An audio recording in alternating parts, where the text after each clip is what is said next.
Você aí do outro lado pode até achar que é sensacionalismo, mas se continuar na batida que está, não vai chegar um time europeu na final da Copa do Mundo de clubes, não. Principalmente porque os brasileiros, de fato, tomaram a dianteira do negócio e não está tomando conhecimento de nenhum adversário, seja ele médio, pequeno ou grande da Europa. A realidade é que, de um jeito ou de outro, os brasileiros, nós brasileiros e também, óbvio, o resto do mundo tem sido obrigado a se curvar diante da qualidade técnica que o futebol brasileiro hoje tem e que principalmente apresenta ao longo de toda essa competição. Dentro de um contexto geral no que diz respeito ao que vem acontecendo, a definição que nós conseguimos chegar é de que o futebol brasileiro não está, de fato, não está muito atrás, eu nem sei se está atrás, né? De um time ou outro, tudo bem, no que diz respeito a capacidade técnica e tática de jogo e em termos de jogabilidade, né? O Brasil pode estar atrás de um time ou outro, mas não no contexto geral no que diz respeito ao futebol europeu. Isso tem sido provado dia após dia. Agora não tem mais desculpa, o que nos resta é reconhecer, nos curvar diante daquilo que o futebol brasileiro vem apresentando ao longo de todo esse campeonato mundial. Que fantástico, parabéns para a FIFA. Todo dia eu falo parabéns à FIFA e que mantenha. E eu não estou dizendo isso por causa da performance apresentada pelos clubes brasileiros, não, é por causa do campeonato num todo. É fantástico, é lindo ver o que está acontecendo, é um negócio abençoador aos nossos olhos. A realidade é que a única diferença que a gente consegue ver no que diz respeito ao futebol europeu e o futebol brasileiro é a organização. Em termos organizacionais, nós estamos anos-luz atrás. O que de fato falta no futebol brasileiro é organização e seriedade, porque nós temos aí a CBF extremamente corrupta, né, e que não permite que o nosso futebol ganhe conotações mais elevadas no cenário mundial. Hoje nós somos a 6ª liga mais forte do planeta. Depois de tudo isso que vem acontecendo aqui no campeonato mundial, eu não tenho dúvida nenhuma de que a gente pode brigar pelo top 3 ali tranquilamente. Não falo isso com nenhum exagero, nenhum sensacionalismo. É uma realidade dentro daquilo que os nossos clubes têm apresentado nesse campeonato. Nós podemos não ganhar. O futebol brasileiro pode não levar a Copa do Mundo. Mas o recado foi dado. As amostras foram colocadas. E todos são obrigados a reconhecer que aqui no Brasil existe um futebol muito bem jogado pelos clubes que estão lá, né? O Botafogo, que poderia ter sido o patinho feio, ontem uma vitória fantástica. O Flamengo, que todo mundo já sabe que é o principal elenco da América. Tem muita gente que fala que é o do Palmeiras, mas eu acho que o do Flamengo tem peças com mais qualidade, assim, qualidade de jogo, qualidade tática. O time do Palmeiras talvez seja o melhor, mas qualidade de jogo, qualidade técnica, jogabilidade, jogadores com talento, de fato, talentos naturais, que fazem preencher os pontos estratégicos do campo e não permitir que o adversário... É o Flamengo. Goste ou não goste, o time do Flamengo é fantástico. O Flamengo tomou o primeiro gol, correu atrás do resultado e eu vou te contar um negócio. Hoje eu consigo entender o torcedor flamenguista. O torcedor flamenguista que chora e briga por causa do Gerson. A diretoria que não permite que o Gerson saia, ele já está indo embora. Eu entendo. Meu Deus, este cara conduziu o Flamengo à vitória. O Flamengo não foi dominado pela equipe do Chelsea em momento algum. Eles fizeram um gol, num vacilo da zaga do Flamengo, perdeu uma bola ali no contra-ataque, a linha estava muito alta, o adversário roubou e foi em cima e acabou fazendo 1-0 antes dos 20 minutos. E para muita gente acabou ali o jogo para o Flamengo, porque agora o Chelsea, o Flamengo vai ter que se abrir. Como se o Flamengo tivesse entrado fechado no jogo. O Flamengo não entrou fechado no jogo. O Flamengo foi com propriedade, foi com autoridade durante toda a partida. O Gerson chamou a responsabilidade, colocou no peito no chão e fez o Flamengo trabalhar e dominar a equipe do Chelsea. Foi um jogo muito equilibrado, porém com o Flamengo avassalador durante toda as partes do tempo. Até durante o tempo que o Flamengo tomou gol, o Flamengo não estava sendo dominado pelo Chelsea, como eu já disse. Já ilustrei o lance aqui.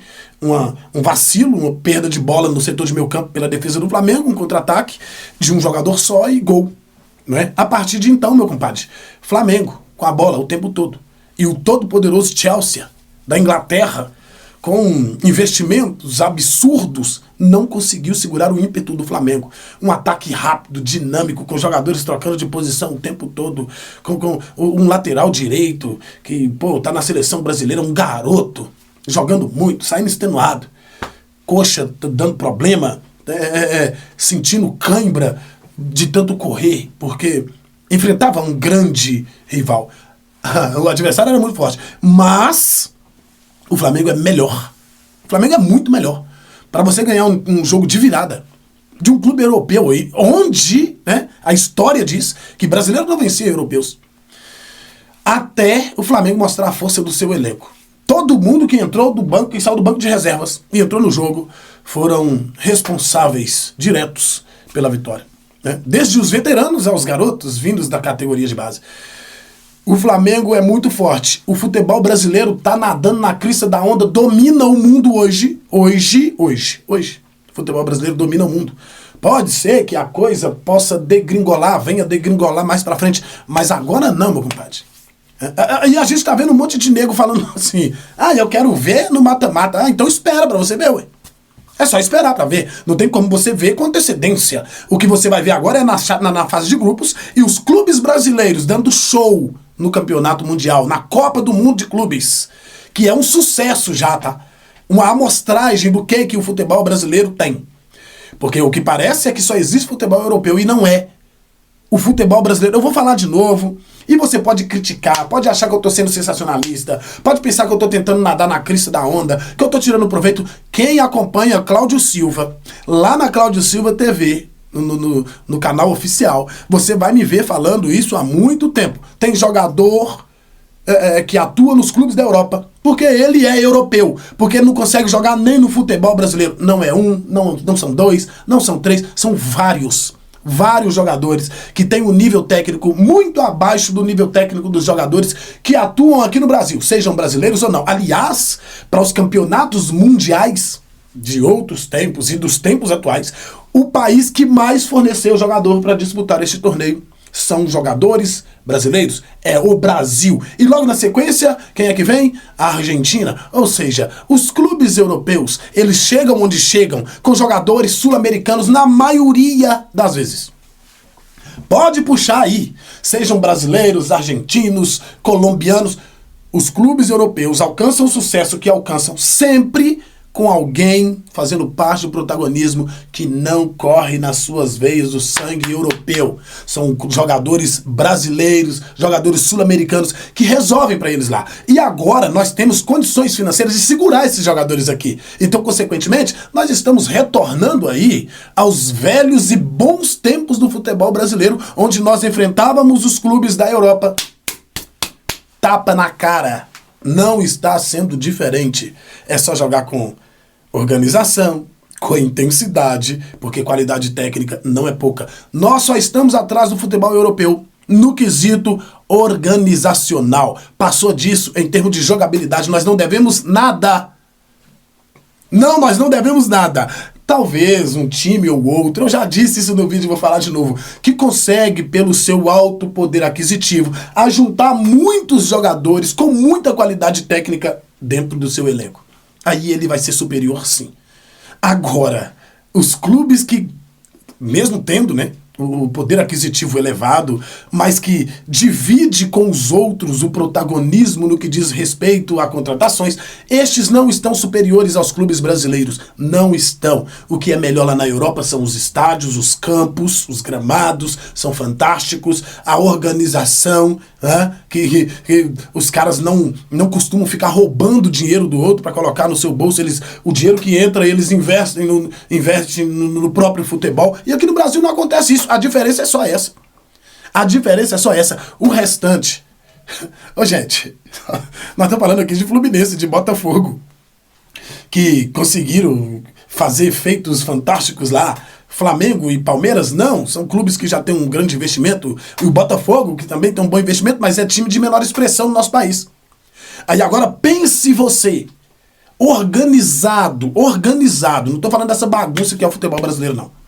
Corinthians, Cruzeiro, Internacional, Grêmio, clubes de primeira grandeza. clubes de primeira grandeza. Aí, né, vem andando um pouco mais atrás, Atlético Mineiro, que gostando ou não gostando, tá, gente? Eu tô falando organizado. Atlético Mineiro, Vasco da Gama, são os clubes de maior expressão no nosso futebol. Rapaz, esses clubes organizados, com gestões sérias, com uma CBF deixando esse protagonismo policial de lado, né, que é o processo de corrupção que parece que não tem fim. Rapaz, sinceramente, não. Os clubes europeus vai ter um ou outro ali que vai diferir, que vai sobressair, um ou outro. Eu tô falando aqui de Real Madrid, eu tô falando aqui de Bayern de Munique, e eu tô falando aqui de Liverpool, e olhe lá, tá? E olhe lá! Aquele joguinho bonito, aqui não tem isso não. Aqui no Campeonato Mundial é Libertadores. Não tem aquele negócio de ficar ali, ó. Vou marcar de longe para me dar um espaço para ele jogar. Na hora que eu tiver a bola, ele vai me dar um espaço para ele jogar. Não, não. Futebol sul-americano não é assim, não. Futebol sul-americano é o seguinte. Quando você tiver a bola, você não joga. Mas quando eu tiver com ela, se você me deixar jogar, você vai tomar em pé igual vaca. Essa é a realidade do nosso futebol hoje. Parabéns, Flamengo. Arregaçou os caras.